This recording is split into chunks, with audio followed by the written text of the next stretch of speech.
최근 5년 동안 주요 선거에서 4번 연속 패한 뒤 귀중한 1승을 거둔 국민의힘. 일단 정권 교체 불씨는 살렸다는 평가입니다. 빨간불에서 노란불로 바뀐 셈인데요. 문제는 인물이 없다는 겁니다.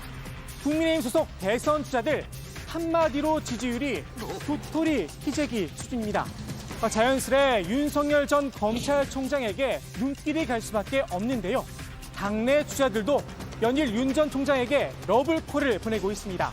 당장은 아니더라도 언젠간 힘을 합칠 수밖에 없다는 겁니다.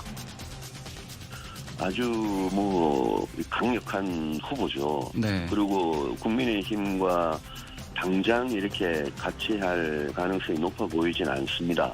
다만 저희들 입장에서는 네. 이분은 분명히 국민들 눈에는 민주당 후보가 아니고 야권의 후보 아니겠습니까? 내년 대선을 앞두고 같이 힘을 합치자. 국민의힘엔 이른바 오세훈 모델이 생겼죠. 지지율이 상대적으로 낮았지만 당내 경선과 단일화를 통해 결국 서울시장직을 거머쥐었습니다. 유승민 전 의원도 같은 꿈을 꾸고 있는 게 아닌가 싶습니다. 국민의힘에선 선거에서 이긴 지금 야권 통합에 나서야 한다는 목소리도 나오고 있는데요. 윤 전 총장이 바로 합류하지 않겠느냐 희망 섞인 전망도 있습니다. 윤석열 총장도 예. 정치적인 선택을 이제 해야 되는 시기가 다가오고 있잖아요. 야권이 범야권의 단일 대오로 튼튼한 진지를 구축하는 하나의 단일 대오로 뭉쳐진다면 선택지는 뻔하지 않겠습니까? 윤석열 총장이 다른 데를 방황할 이유가 없는 것이죠. 윤 전 총장의 행보, 키는 김종인 비대위원장이 준 게 아니냐는 말도 나옵니다. 오늘 국민의힘을 떠나며 윤 전 총장과 만날 수 있다는 뜻을 내비쳤죠.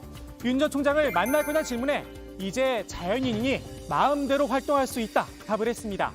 그런데 김 위원장이 윤 전 총장과 함께 그릴 그림, 그 속에 국민의힘이 있는지는 잘 모르겠습니다. 당을 향해 이런 뼈있는 말을 남기기도 했죠. 정권을 되찾아 민생을 책임질 수권 의지는 보이지 않고 오로지 당권에만 욕심을 부리는 사람들이 아직 국민의힘 내부에 많습니다. 그러한 욕심과 갈등은 그동안 국민의 눈살을 찌푸리게 만들었으며 언제든 재현될 조짐을 보이고 있습니다. 앞서 김 위원장은 윤 전 총장을 프랑스의 마크롱 대통령에 비유했었는데요. 윤 전 총장과 손을 잡고 제3지대를 형성할 수 있다는 분석도 나옵니다. 야권 통합보다는 야권 재편에 관심이 있다는 겁니다. 윤 전 총장도 하루빨리 결심을 세워야 할 듯합니다. 정말 대선에 욕심이 있다면 말입니다. 고공행진을 하던 지지율 한 주 사이에 7%포인트나 빠졌습니다. 이재명 경기지사에게 1위 자리도 내줬습니다. 흔히 민심은 바람과 같다고 하죠. 잔뜩 부풀었던 풍선에서 바람이 슬슬 빠지기 시작한 겁니다. 전직 검찰총장 윤석열의 이미지만으로 버틸 순 없겠죠. 이젠 정치인 윤석열로서 평가를 받아야 할 듯 싶습니다. 김종인 비대위원장이 당을 떠난다는 소식에 내심 기뻐할 대선 주자들도 있습니다. 국민의당 안철수 대표와 무소속 홍준표 의원입니다. 두 사람 모두 김 위원장과는 악연이죠. 후보끼리 그 단일화 여론조사를 빼놓고 모든 걸 다 합의를 했습니다. 예. 그런데 정작 협상장에 가보니까 예. 후보끼리 합의에 대해서 국민의힘에서 오신 협상 대표분들이 인정을 안 하시는 겁니다. 그래서 저는 이건 후보 뒤에 상황이 있는 것은 아닌가. 그 상황은 김종인 위원장입니까? 상상에 맡기겠습니다. 지금은 마이크를 독점한 것은 김종민이야.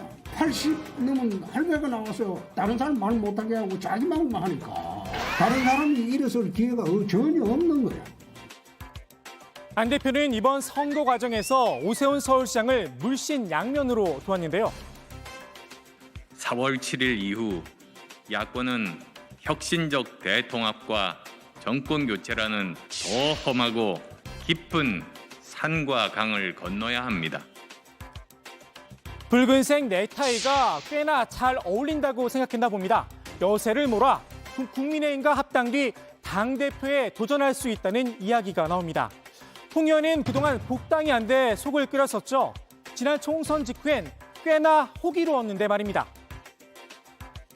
이 당을 내가 25년 지킨 사람을 어떻게 떠내기들이 들어와서 당 안방을 차지하고 주인을 내쫓으려고 합니까? 그리고도 또 주인을 갖다가 들어오지 못하게 한다? 도대체 그게 하고 무리합니까?